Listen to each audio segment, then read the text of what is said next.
Hey everybody, Deficio and I are joining you from across the pond to give you the lowdown on what's new in the European LCS. Now, we have had an avalanche of roster swaps, and we are just going to have to go diving right into it.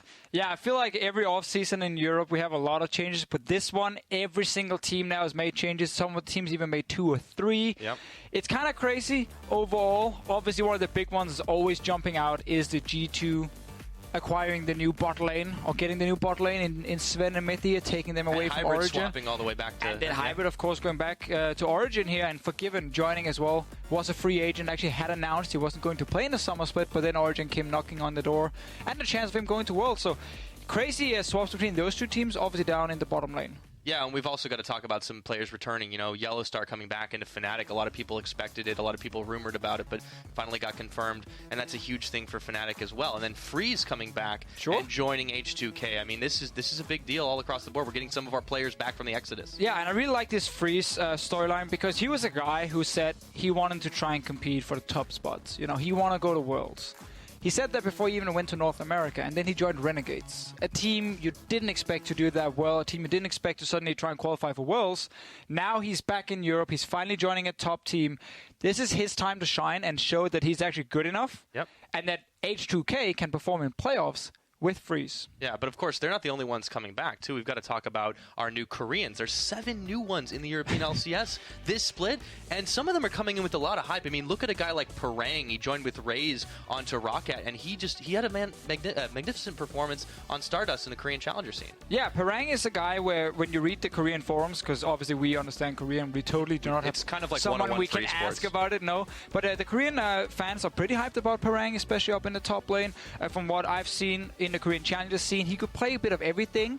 He's also, funny enough, known for playing Jace top quite a lot, but he can play tanks, he can play carries, he can play utility. I'm pretty excited. I talked to Rocket's coach, Grabs, as well, about him. He's like, this guy's good. This guy's legit. Like, great team player, good mechanics.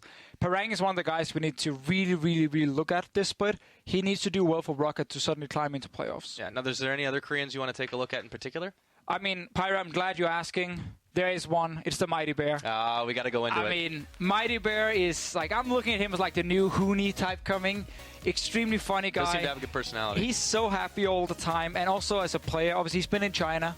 A Korean player who's been in China. We've seen it before. He comes back to Korea. He's practiced quite a lot in solo queue, and then Vitality scouts him and picks him up. He's super excited for to see him because he comes in with this new motivation that a lot of European players don't have. Constant focus on practice, improving, great mechanics, understand how to skirmish.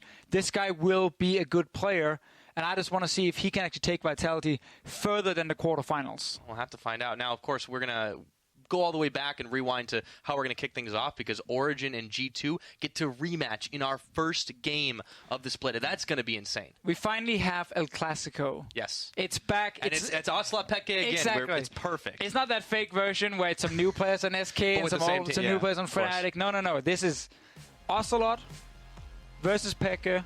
We have the story, of course, G2 taking that bot lane, Sven and Mythi, signing them. There's got to be some bad blood now. I mean, you got to think. Everyone here wants to prove they made the right decision. Origin wants to prove they made the right decision and picking up Forgiven and Hybrid as the replacements. It's game 1, obviously. It's going to be massive.